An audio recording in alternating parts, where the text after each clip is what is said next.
Hello my NEET aspirant, कैसे हैं आप लोग। होप कि आप ठीक होंगे। हमने लास्ट क्लास में फोटोसिंथेसिस इन हायर प्लांट का C3 साइकिल देखा था। आज जो हम देखने वाले हैं that is what your C4 cycle. तो चलिए अच्छे से इसको कंटिन्यू करते हैं। और इसमें नीट का काफ़ी अच्छा वेटेज है आपके C3 एंड C4 साइकिल से, इसीलिए हम इसको क्या करेंगे, बहुत डिटेल में डील करेंगे। ठीक है, चलिए C4 साइकिल की अगर हम बात करते हैं फोटोसिंथेसिस के अंदर किसने दिया था। सबसे पहले तो ये क्वेश्चन आया हुआ है ना, नीट का ये प्रीवियस ईयर क्वेश्चन है। इसको दिया था हैच एंड स्लैक। चूंकि हैच एंड स्लैक ने इसको दिया था, हम इसको कहते हैं हैच एंड स्लैक पाथवे। अब सबसे इंपॉर्टेंट चीज क्या है बेटा, C4 साइकिल का एडाप्टेशन कैसा है ना। तो याद रखिएगा, अगर हम लोग कहते हैं कि एडाप्टेशन कैसा है तो they are adapted to high temperature. They are adapted to high temperature. इनको कैसा चाहिए, टेम्परेचर हाई चाहिए। अगर आपको C3 साइकिल अगर याद हो तो C3 साइकिल कैसा था, आपके पास लो टेम्परेचर वाला था। ये कैसा एडाप्टेड है, हाई टेम्परेचर पे। They never respond to what, low light intensity. इनको क्या चाहिए, हाई लाइट इंटेंसिटी। तो याद रखिएगा, they are adapted to high light intensity. They are adapted to what, high light intensity. Low light पे कभी भी काम नहीं करेंगे। याद रखिएगा बच्चों, इसके पास बारे में एक चीज और कि there is no photorespiration. No photorespiration, कभी भी C4 प्लांट के अंदर में फोटो रेस्पिरेशन नहीं होता। ये बहुत इंपॉर्टेंट लाइन है, इसको मार्क आउट कर लीजिए ना कि आपके C4 साइकिल में कभी भी फोटो रेस्पिरेशन नहीं होगा। हमेशा क्या चेक करेगा, ये आपका फोटोसिंथेसिस में फोटोसिंथेसिस करेगा, फोटो रेस्पिरेशन नहीं करेगा। अगर हम कहते हैं C4 साइकिल कहां एडाप्टेड है, तो दे आर एडाप्टेड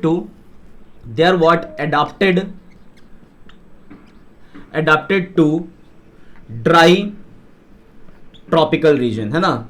अगर हमने बात की थी C4 साइकिल की, तो C4 साइकिल में अगर आपको याद, C3 साइकिल में अगर आपको याद हो तो they are adapted to what, temperate region. ये कहां पे एडाप्टेड है, they are adapted to what, dry tropical region. ये आपको ड्राई ट्रॉपिकल रीजन में सबसे ज्यादा मिलेंगे।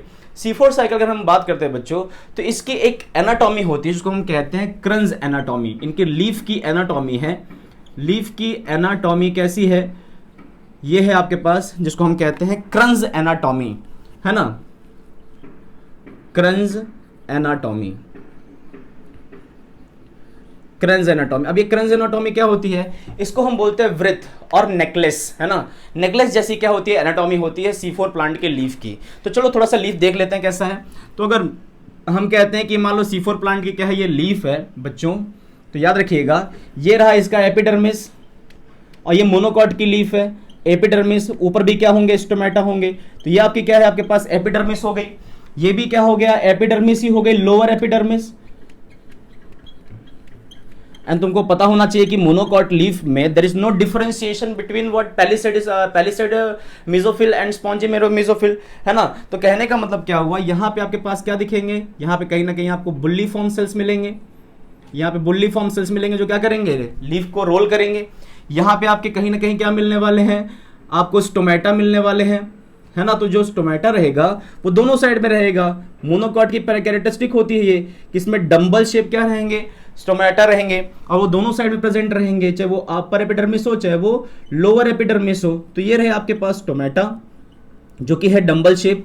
अब इसके एनाटॉमी में कैसा दिख रहा है, इसके एनाटॉमी में मान लीजिए कि ये वेस्कुलर बंडल है। ये आपका क्या है, वेस्कुलर बंडल है ना। इस वेस्कुलर बंडल के साइड बाय साइड यहां पे दिख रहा है ये ऐसे इंपॉर्टेंट क्या है, सेल प्रेजेंट है। इन सेल को हम लोग कहते हैं बंडल शीथ सेल। तो अगर बंडल शीथ सेल की ओरिएंटेशन को आप अगर देखेंगे, कैसे ये अपने आप को अरेंज किया विथ नो इंटरसेलुलर स्पेस, यहाँ पे कहीं पे आपको सेलुलर स्पेस देखने को नहीं मिलेगी। ये पूरा क्या है, आपके पास बंडल शीथ सेल्स है। और ये बंडल शीथ सेल टोटली क्या है, कॉम्पैक्टली क्या है, पैक्ड है। और इस पैक्ड स्ट्रक्चर को अगर आप अच्छे से देखोगे तो ये आपको दिख रहा है थोड़ा नेकलेस जैसा, जिसको हम लोग क्या बोलते हैं, क्रंज और व्रेथ मेम्ब्रेन। क्या बोलेंगे इसको, व्रेथ बोलेंगे या फिर क्या बोलेंगे, नेकलेस बोलेंगे। तो अगर मैं कहता हूं कि ये क्या था, तो this was your vascular bundle. ये क्या है, आपके पास वेस्कुलर बंडल है ना। अगर आप बात करते हैं तो ये क्या है, तो this is what the epidermis. ये एपिडर्मिस है ना। ये क्या है, this is what the stomata. ये क्या है आपके पास, बुल्ली फॉर्म सेल्स। बुल्ली फॉर्म सेल्स, है ना। अगर मैं कहता हूं तो ये क्या है, तो this is what bundle sheath cells, bundle sheath cell, और इन्हीं के एनाटॉमी को हमने क्या बोला हुआ है, that is what your Kranz anatomy. तो याद रखिएगा C4 साइकिल में अगर आप PYQ देखेंगे तो PYQ में आपको ये चीज मिलेगी कि आपके पास क्या है, बंडल शीथ सेल का ओरिएंटेशन कैसा होता है। तो याद रखिएगा इनका कैसा रहता है, पूरा नेकलेस जैसा रहता है। और यहाँ पे डिफरेंशिएशन नहीं है मेसोफिल में पेलिसेड एंड स्पॉन्जी। तो यहाँ पे आपको क्या दिख रहे हैं, टोटली ये जो दिख रहे हैं this are what mesophyll cells, है ना। ये रहे आपके पास कौन से cells, mesophyll cells. These are what the mesophyll what cells। तो बच्चों ये चीज रही। अब चूंकि इंपॉर्टेंट चीज यहां पे ये आती है कि C4 साइकिल हाई टेम्परेचर पे हो रहा है, तो हाई टेम्परेचर पे आपके एंजाइम सर्वाइव नहीं कर सकते। तो इसमें क्या हुआ, एट हाई टेम्परेचर जो आपके पास रुबिस्को नाम का एंजाइम होता है, जिसको हम लोग बोलते हैं कि abundant enzyme in the whole plant biosphere, तो कहीं ना कहीं क्या हो जाएगा, आपके पास जो रुबिस्को नाम का एंजाइम था जो प्रेजेंट था आपके पास मेसोफिल सेल में, लेकिन हाई टेम्परेचर की वजह से जो आपके पास रुबिस्को नाम के एंजाइम थे दे ट्रांसफर्ड इनटूवर्ड द मेसोफिल सेल। जितने भी यहाँ पे रुबिस्को नाम के एंजाइम थे दे ट्रांसफर्ड इनटूवर्ड द मेसोफिल सेल, वहां चले गए ये। और वहां जाने की वजह से अब क्या होगा, अब हमें जो फोटोसिंथेसिस करवानी है वो कहाँ जाना पड़ेगा, हमें मेसोफिल सेल से कहाँ जाना पड़ेगा, बंडल शीथ सेल में जाना पड़ेगा। तो ये एंजाइम बहुत ज़्यादा सेंसिटिव था रुबिस्को, तो हाई टेम्परेचर की वजह से आपके मेसोफिल सेल से कहाँ चला गया, वो बंडल शीथ सेल के अंदर। तो हमें जो फोटोसिंथेसिस देखने को मिलने वाली है, फाइनली जो प्रोडक्शन ऑफ शुगर देखने को मिलने वाला है, वो मेसोफिल में नहीं दिखेगा। इस बार किस में दिखने वाला है, वो दिखने वाला है बंडल शीथ सेल्स में, है ना। अब मेसोफिल के क्लोरोप्लास्ट एंड बंडल शीथ के क्लोरोप्लास्ट में दोनों में डिफरेंस है। अगर मैं कहता हूं कि जो मेसोफिल है, याद रखिएगा, अगर मैं कहता हूं मेसोफिल के क्लोरोप्लास्ट को, और यही चीज मैं बोलूं कि बंडल शीथ के क्लोरोप्लास्ट को, है ना, बंडल शीथ के क्लोरोप्लास्ट, बंडल शीथ के क्लोरोप्लास्ट जो दोनों हैं, है ना, ये कैसा होता है और इसका क्लोरोप्लास्ट कैसा होता है, इस पे भी क्वेश्चन बना हुआ है। इनके जो क्लोरोप्लास्ट होते हैं बेटा मेसोफिल सेल के, दे आर ग्रैनल, उसमें क्या होता है, ग्रैना रहेगा, दे आर व्हाट, ग्रैनल क्लोरोप्लास्ट। लेकिन मैं यहां बात करता हूं किसकी, अगर मैं बात करता हूं आपके बंडल शीथ सेल की, तो यहां प्रेजेंट होते हैं ए ग्रैनल व्हाट, क्लोरोप्लास्ट। तो इस चीज को भी क्या करना है, आपको अच्छे से याद रखना है। C4 प्लांट का ये भी क्या एडाप्टेशन है। और मैं कहता हूं कि जो C4 साइकिल है आपके पास, this is more efficient than the C3 cycle. इसका जो लाइट सेचुरेशन, अगर मैं कहता हूं कार्बन डाइऑक्साइड, अगर मैं कहता हूं कार्बन डाइऑक्साइड का जितना इसको चाहिए, इसको कार्बन डाइऑक्साइड C3 से क्या चाहिए, कम चाहिए, है ना। इसको कार्बन डाइऑक्साइड कितना चाहिए, 360, है ना। तो इतने में क्या हो जाएगा, ये सैचुरेशन हो जाएगा। ये याद रखिएगा। इसको कैसा चाहिए, तो मैं कह सकता हूं कार्बन डाइऑक्साइड इसको लो CO2 में भी क्या कर सकता है, ये काम कर सकता है, बट इसको इंटेंसिटी ऑफ लाइट क्या चाहिए, बहुत ज्यादा चाहिए। ठीक है, तो ये आपके पास रहा C4 साइकिल का थोड़ा बहुत डिस्क्रिप्शन, जहां पे हमने कहा कि this is called Hatch Slack pathway, this is adapted to high temperature, high light intensity में काम करेगा, नो फोटो रेस्पिरेशन, है ना, adapted to dry tropical region. और इसकी एनाटॉमी को हमने क्या बोला है, क्रंस एनाटॉमी। इसी प्रॉपर्टी को हम लोग क्या बोलेंगे, Kranz anatomy. Orientation of what, bundle sheath cell inside the monocot leaf. अगर बेटा मैं इनके एग्जांपल्स बताऊं कि C4 साइकिल कहां चलती है, तो इसके एग्जांपल में भी क्वेश्चन बने हुए हैं, तो प्लीज इसको याद रखिएगा। एक अपने पास है मेज, है ना, कॉर्न जिसको बोलते हैं, मेज एक एग्जांपल हो गया। दूसरा हमारे पास आ गया sugarcane, sugarcane is also example of what, आपका C4 साइकिल का। और एक और एग्जाम्पल इसको हम कहते हैं सोरघम, सोरघम की हम बात करते हैं, तो this is also example of what, your C4 cycle. तो सोरघम का बोल दो। एमरैंथस, अगर हम मोनोकॉट की बात करते हैं तो ये क्या, मेज, सुगर केन, सोरघम है। डाइकॉट की बात करें तो एमरैंथस है ना, इस चीज को याद रखिएगा। तो मोनोकॉट डाइकॉट दोनों में है, लेकिन याद रखिएगा high temperature, high light intensity, low CO2 किसको चाहिए, आपके C4 साइकिल को। अब हमें ये देखना है कि मेसोफिल सेल से क्या हुआ है, ये रुबिस्को नाम का एंजाइम था, वो कहां ट्रांसफर हुआ है, टुवर्ड्स बंडल शीथ सेल। तो जितनी भी रिएक्शन चलने वाली है वो कहां चलने वाली है, आपकी बंडल शीथ सेल में चलने वाली है। तो चलो देखते हैं कैसा होता है, क्योंकि यहाँ पे हमें कार्बन कंपनसेशन पॉइंट भी करना पड़ेगा, क्योंकि कार्बन डाइऑक्साइड डायरेक्टली कहां नहीं जाने वाली।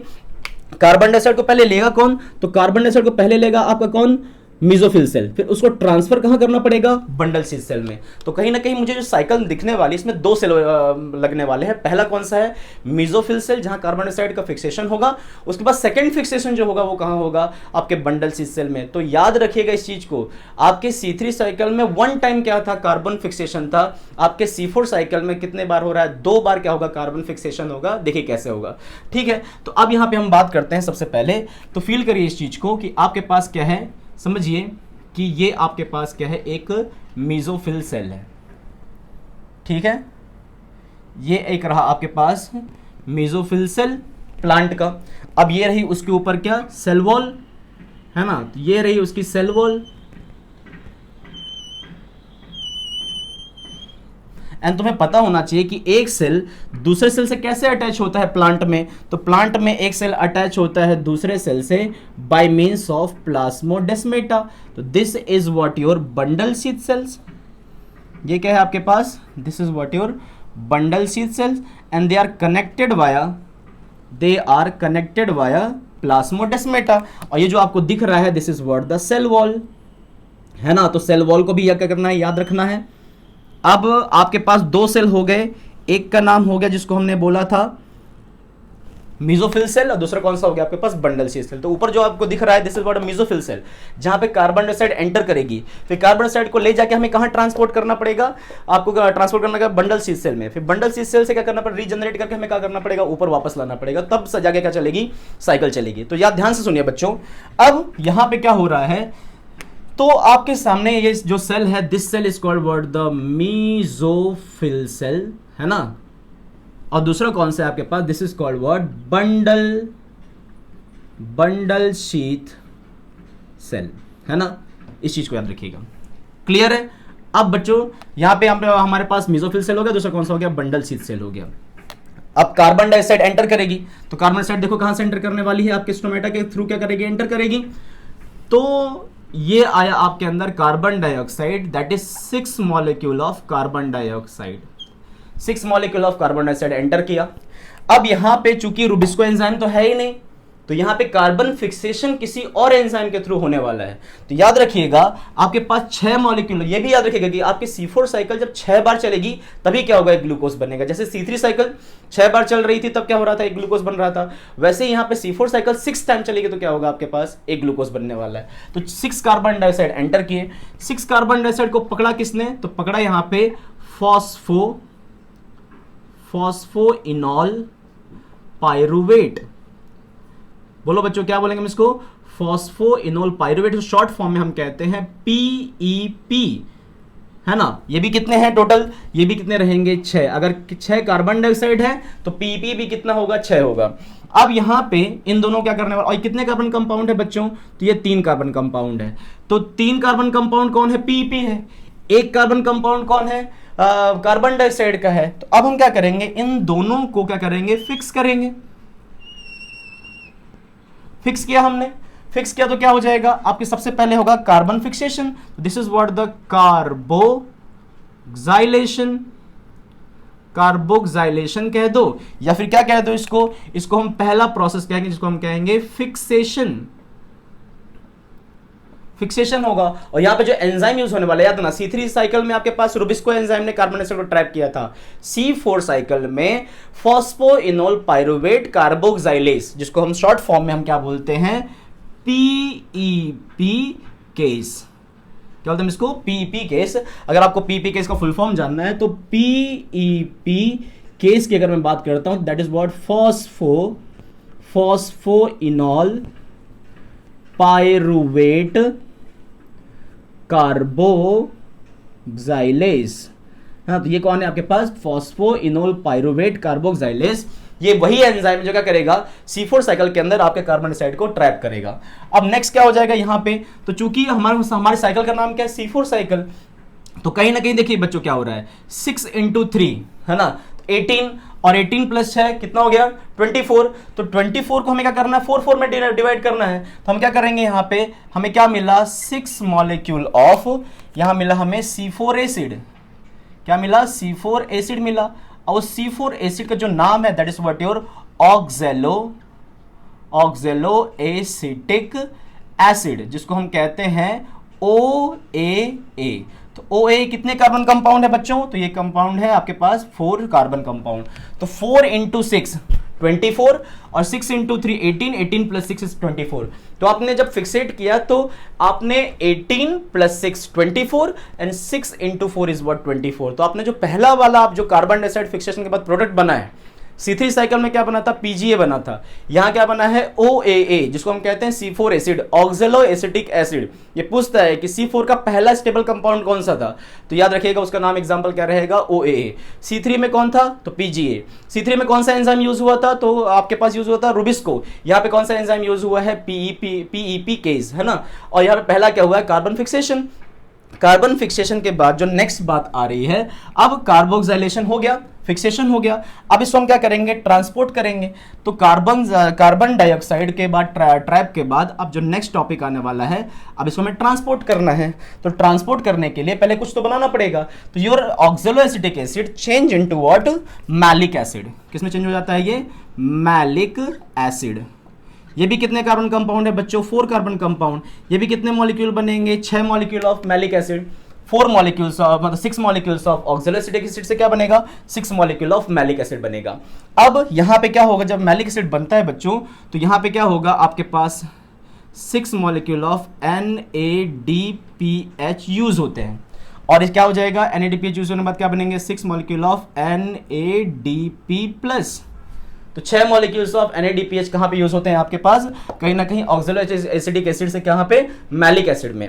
अब मैलिक एसिड को हमें क्या करना है? ट्रांसपोर्ट। तो ये प्लाज्मोडेस्माटा से कहां चला आया?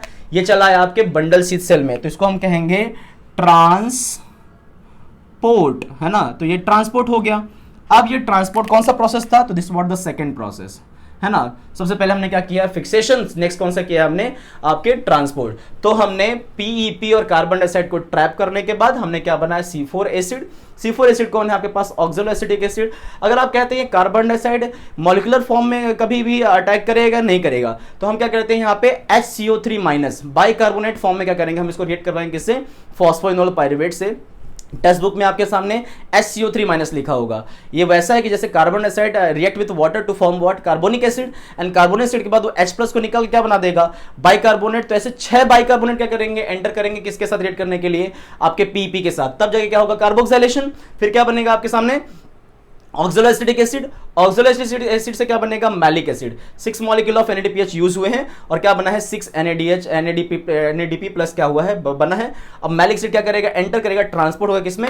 आपके बंडल शीथ सेल में। तो इसी बहाने आपके कार्बन डाइऑक्साइड को ट्रैप करके कहां लाया गया है? आपके बंडल शीथ सेल में लाया गया, बिकॉज यहां पे रुबिस्को एंजाइम बैठा हुआ है। और मैंने कहा था मेसोफिल सेल में कैसा क्लोरोप्लास्ट है? तो ग्रेनल क्लोरोप्लास्ट है। थोड़ा सा क्या एरिया कम है, लेकिन यही चीज हम बात करते हैं किसके बारे में? आपके बंडल शीथ सेल के बारे में। तो इनके पास एक ग्रेनल क्लोरोप्लास्ट है, मतलब पूरा क्लोरोप्लास्ट क्या है? खाली है, अंदर कोई ग्रेना नहीं है। तो हमें भर भर के क्या मिलने वाला है? शुगर मिलने वाली है और जल्दी बनने वाली है। इसीलिए हम कहते हैं कि C4 are more efficient than what the C3 plants. अब यहाँ पे कैसा है बच्चों? तो इस चीज को याद रखिएगा। आपके सामने हमने ट्रांसपोर्ट किया मैलिक एसिड को। यहाँ पे मैलिक एसिड जो रहेगा यहाँ पे, तो 6 मॉलिक्यूल ऑफ क्या हमारे पास? Malic acid. 6 molecule of malic acid जो कि कितने कार्बन कंपाउंड है? 4 कार्बन कंपाउंड है। तो बच्चों इसमें से 6 मॉलिक्यूल ऑफ कार्बन डाइऑक्साइड बाहर आ जाएंगे। ठीक है, 6 मॉलिक्यूल ऑफ कार्बन डाइऑक्साइड बाहर आ जाएगा। तो अगर मैं कहता हूं 6 × 4 कितना हो गया? 24। 24 में से 6 मैंने हटा दिए तो बचा कितना? 18। तो कहने का मतलब ये हो गया कि इसी मैलिक एसिड से कार्बन डाइऑक्साइड निकालने के बाद जो यहां बनेगा that is called what? The pyruvic acid. क्या बनेगा? Pyruvic acid. अब ये जो पाइरुविक एसिड है कितने कार्बन कंपाउंड है? 3 कार्बन कंपाउंड है। और कितने मॉलिक्यूल हो गए यहाँ पे? 6 मॉलिक्यूल। तो 6 molecule into 3 carbon is what? 18। और हमने क्या किया यहाँ से? तो बच्चों यहाँ जो प्रोसेस हुई है उसको हम कहते हैं डीकार्बोक्सिलेशन। डीकार्बोक्सिलेशन हो गया। अब डीकार्बोक्सिलेशन हुआ तो क्या हुआ? डीकार्बोक्सिलेशन की वजह से आपका कार्बन डाइऑक्साइड जो यहाँ ट्रैप किया गया था वो ट्रांसपोर्ट कर दिया गया है कहां पे? आपके बंडल शीथ सेल में। यही जानने के लिए हमने क्या किया था? इस रिएक्शन को किया हुआ है कि कार्बन डाइऑक्साइड कैसे हम लोग, सीधी सी बात है, कार्बन डाइऑक्साइड को एक ऑटो में बैठा है, वो ऑटो कौन सा था? PEP, है ना। PEP करते करते करते करते कहां आया वो? आपके बंडल शीथ सेल में आ गया। पैसेंजर को उतारा, पैसेंजर कौन था, CO2, और अगेन कहां रिटर्न हो जाएगा, अपने स्टेशन की तरफ, है ना।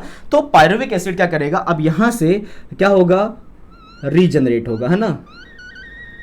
अभी क्या बना देगा, अगेन क्या बना देगा, ये PP बना देगा। तो पायरुविक एसिड क्या हो जाएगा, यहां पे क्या होगा, रीजनरेट होगा, और रीजनरेट के बाद अगेन क्या होगा, ट्रांसपोर्ट हो गया, और ट्रांसपोर्ट होकर कहां चला जाएगा, आपके पास PP बना देगा। तो जब यहां पे बात की जाए बच्चों तो 6, तो याद रखिएगा जब यहां पे डीकार्बोक्सिलेशन हो रहा होता है तब यहां पे 6 NADH बनते हैं। जो यहां पे यूज हुआ था 6 NADPH, यहां पे वही 6 क्या हो जाएगा, 6 NADP क्या हो जाएगा, 6 NADPH क्या हो जाएगा, फॉर्म हो जाएगा, किससे, from 6 molecule of NADP plus. तो 6 मॉलिक्यूल ऑफ NADP प्लस से आपके 6 मॉलिक्यूल ऑफ NADPH यहाँ पे फॉर्म हो जाएंगे, है ना। तो ये याद रखिए कि जो यहाँ पे 6 NADPH यूज हुआ था वही 6 NADPH यहाँ पे क्या हो गया, फॉर्म हो गया। तो ये दोनों एक दूसरे को कैंसिल आउट कर देंगे।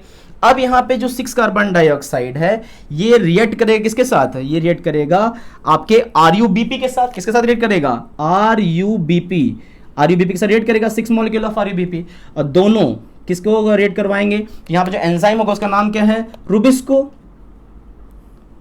रुबिस्को नाम का एंजाइम होगा। और यहाँ पे क्या चलेगी, आपकी चलेगी C3 साइकिल, और C3 साइकिल चलने के बाद अगेन ये रिटर्न आएगा यहाँ पे, और यहाँ पे क्या फॉर्मेशन हो जाएगा, यहाँ पे फॉर्मेशन हो जाएगा आपका 1 मॉलिक्यूल ऑफ ग्लूकोज। तो यहाँ सीधी सी बात कौन साइकिल चली है, C3 साइकिल चली है, जिसको मैंने डिटेल में क्या कर दिया है, पढ़ा दिया है। तो आपके जो 6 कार्बन डाइऑक्साइड थे उससे हमने क्या कर दिया, ग्लूकोज बना दिया। तो तुमको ये पता है कि जो यहाँ पे C3 साइकिल चलती है उसमें आपके पास 18 ATP लगते थे, और 12 क्या लगते थे, NADPH लगते थे। तो ये तो लगेगा ही, है ना।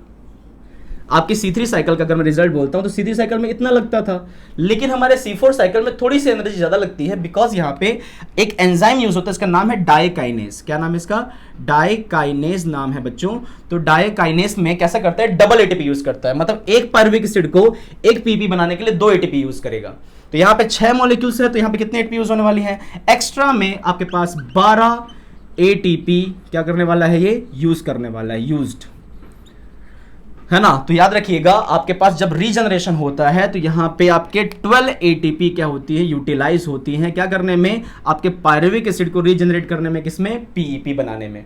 तो यहाँ पे हम कह सकते हैं कि हमारे पास C4 साइकिल में कहीं ना कहीं एक्स्ट्रा कितनी ATP लगी हैं, 12 ATP और लगी हैं। तो इससे क्या बना है, तब जाके क्या बना, इन दोनों के मिलने से क्या बना है, 1 ग्लूकोज बना है। तो ये ग्लूकोज बना है आपके C3 और C4 के मिक्सचर से। तो C4 साइकिल में क्या हुआ है बच्चों, एक बार इसको अच्छे से देखते हैं। आपके पास 12 NADPH थे जो यूज हुए किसमें, C3 साइकिल में। आपके पास 18 ATP थे जो कहाँ यूज हुए हैं, C3 साइकिल में। ये तो यूज होने ही वाला है C4 में, लेकिन C4 में एक्स्ट्रा कितना हो गया, 12 ATP। और तो मैं कह सकता हूं 18 + 12 ATP, है ना, in case of C4 cycle.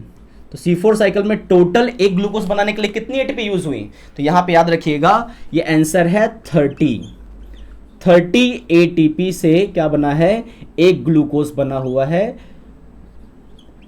और कितने NADPH यूज हुए हैं, तो 12 NADPH। तो इस चीज को बच्चों क्या करना है, याद रखना है, this is the balance sheet of what, C4 cycle. अगर आपसे पूछता है कि एक ग्लूकोज बनाने के लिए C4 साइकिल में कितनी ATP चाहिए, तो आपके 18 ATP तो आपके C3 की ही थी, और एक्स्ट्रा कितनी हो गई, 12 ATP और यूज हो गई। तो 18 + 12 इज व्हाट योर 30। तो कहीं ना कहीं क्या हुआ है, आपके एक ग्लूकोज बनाने में C4 साइकिल में कितनी ATP लगी है, 30 ATP लगी है। इसको शॉर्ट में समझने कैसा हुआ, 6 molecule of carbon dioxide react with 6 molecule of PEP, दोनों को मिलने के बाद टोटल कार्बन हुए 24 कार्बन को हमने फिक्स किया 24 carbon. That is what ऑक्जेलो acetic acid, जो कि कितने मॉलिक्यूल्स हैं, 6 मॉलिक्यूल्स। किससे बने हुए हैं, आपके 4 कार्बन से। तो 4 कार्बन का ऑक्जेलो एसिटिक एसिड कितने मॉलिक्यूल रहेंगे, 6 मॉलिक्यूल रहेंगे। अब यही ऑक्जेलो एसिटिक एसिड जो 6 मॉलिक्यूल्स हैं, they will make 6 molecule of malic acid. अब इस मैलिक एसिड को क्या चाहिए होगा, 6 मॉलिक्यूल ऑफ NADPH। तो यहाँ पे NADPH क्या होगा, रिएक्ट करेगा और क्या बनाएगा, NADP+ करेगा। अब ये मैलिक एसिड जो 6 मॉलिक्यूल है, तो 6 into 4 is that is also 24 and 6 into 4 that is also what 24। अब इस मैलिक एसिड को हम मेसोफिल सेल से कहाँ लेके जाएंगे, हम लेके जाएंगे किधर, बंडल शीथ सेल में। तो जैसे ही malic 6 molecules of malic acid enter करेगा आपके बंडल शीथ सेल के अंदर में, तो यहाँ पे इसका होगा डीकार्बोक्सिलेशन एंड डीकार्बोक्सिलेशन से 6 मॉलिक्यूल ऑफ कार्बन डाइऑक्साइड बाहर निकल आएंगे, तो that process is called decarboxylation. तो 6 मैलिक एसिड से 6 कार्बन डाइऑक्साइड बाहर आ गया, तो टोटल कार्बन कितने बचे, 18। अब इस 18 कार्बन से क्या करेंगे हम लोग, 6 मॉलिक्यूल ऑफ पायरुविक एसिड बना देंगे। ये जो पायरुविक एसिड है that is what, 3 carbon compound, तो pyruvic acid is 3 carbon compound, तो 6 इंटू 3 इज व्हाट 18। और ये क्या करेगा, सीधे चला जाएगा रीजनरेट होकर कहाँ पे, पीईपी बनाने के लिए। तो आपके पास जो कार्बन डाइऑक्साइड डीकार्बोक्सिलेशन के बाद आया था, that carbon dioxide react with RuBP which is present in bundle sheath cell due to high temperature. And यहाँ पे वही एंजाइम जो आपके मेसोफिल सेल से बंडल शीथ सेल में आ गया था, that is what your RuBisCO. तो RuBisCO along with RuBP along with 6 molecule of carbon dioxide, यहाँ पे एक साइकिल चलेगी एंड साइकिल को आप जानते हो कौन सा है, that cycle is nothing but your C3 cycle, जहाँ पे क्या बनने वाला है आपका 1 मॉलिक्यूल ऑफ ग्लूकोज। ऐसे करके C4 साइकिल के अंदर C3 साइकिल चलती है, जिसकी वजह से क्या बनता है, ग्लूकोज बनता है। और मैलिक एसिड के डीकार्बोक्सिलेशन के बाद जो प्रोडक्ट मिला दैट इज कार्बन डाइऑक्साइड, उसने C3 साइकिल चलाया और उसे जो रिमेनिंग पार्ट था मैलिक एसिड का, that will converted into pyruvic acid and this pyruvic acid will regenerate and uses what 6 molecule of pyruvic acid regenerate to 6 molecule of PEP, that is what phosphoenol pyruvate। तो एक pyruvic acid को एक PEP बनाने के लिए 2 ATP लगती हैं, इसीलिए 6 मॉलिक्यूल ऑफ पायरुविक एसिड को 6 मॉलिक्यूल ऑफ पीईपी बनाने के लिए हमें क्या लगेगा, यहाँ पे 12 एटीपी एक्स्ट्रा लगेंगे, है ना। तो याद रखिएगा रीजनरेशन स्टेप में C4 साइकिल में एक्स्ट्रा 12 एटीपी लगती हैं ड्यूरिंग रीजनरेशन, है ना, ये रीजनरेशन में।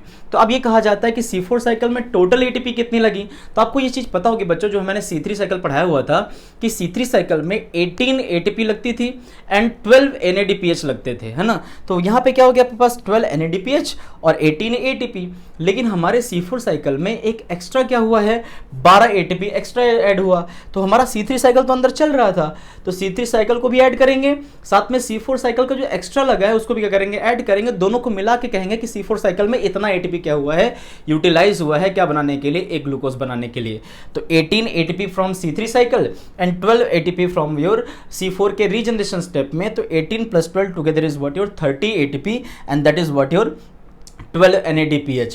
इनसे क्या होगा, आपका क्या बनेगा, एक ग्लूकोज का मॉलिक्यूल बनेगा। तो आपके नीट में क्वेश्चन पूछा गया है कि C4 साइकिल में कितनी ATP कंज्यूम होंगी एक ग्लूकोज बनाने के लिए। तो total 18 + 12 that is what 30 ATP। और NADPH C3 में भी कितना था, 12 NADPH था, और यहाँ पे भी क्या होगा, 12 NADPH रहेगा। आप बोलेंगे सर यहाँ पे जो 6 मॉलिक्यूल ऑफ NADPH ऐड किए उसको क्यों नहीं ऐड किया। तो याद रखिएगा ये जो 6 NADPH यहाँ पे यूज हुए थे, सेम उसको हमने क्या किया, यहाँ पे बनवा भी दिया। तो इसके साथ ये क्या होगा, कैंसल आउट हो जाएगा ड्यूरिंग डीकार्बोक्सिलेशन। एक चीज और भी जानने लायक है कि आपके C3 साइकिल में देयर वाज 1 कार्बोक्सिलेशन, जो कि पहली स्टेप थी। यहाँ पे बच्चों क्या हुआ है, पहला कार्बोक्सिलेशन यहाँ पे हुआ, दूसरा कार्बोक्सिलेशन आपका C3 साइकिल का हुआ। इसीलिए याद रखिएगा 2 टाइम्स क्या होगा इसका, कार्बोक्सिलेशन, है ना। किसके केस में, आपके C4 साइकिल केस में। और C3 साइकिल में सिर्फ ओनली 1 टाइम क्या होगा आपके पास, कार्बोक्सिलेशन। और यहाँ पे एक चीज एक्स्ट्रा है जो C3 में नहीं थी, दैट इज व्हाट योर, यहाँ पे क्या हुआ है, डीकार्बोक्सिलेशन हुआ है। और सेम यहाँ पे 1 टाइम क्या हुआ, डीकार्बोक्सिलेशन हो, जो कि C3 साइकिल में डीकार्बोक्सिलेशन कभी भी नहीं होता। इसीलिए कहा जाता है C4 is more efficient than the C3।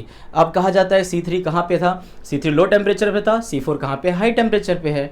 C3 को क्या चाहिए था, कार्बन डाइऑक्साइड ज़्यादा चाहिए था, C4 कार्बन डाइऑक्साइड क्या चाहिए, कम चाहिए, है ना। हाई लाइट इंटेंसिटी पे कौन काम करेगा, तो C4 काम करेगा। हाई टेम्परेचर पे कौन करेगा, तो C4 काम करेगा। इसकी स्पेशलिटी क्या है, इसके पास क्रंज एनाटॉमी है, इस चीज़ को भी हमें याद रखना है ना। अब इसके बाद ये कौन से सेल में चलता है, तो हमको पता है 2 सेल में चलता है, mesophyll and bundle sheath cell. जबकि C3 साइकिल आपका किस में चलता था, ओनली मेसोफिल सेल में।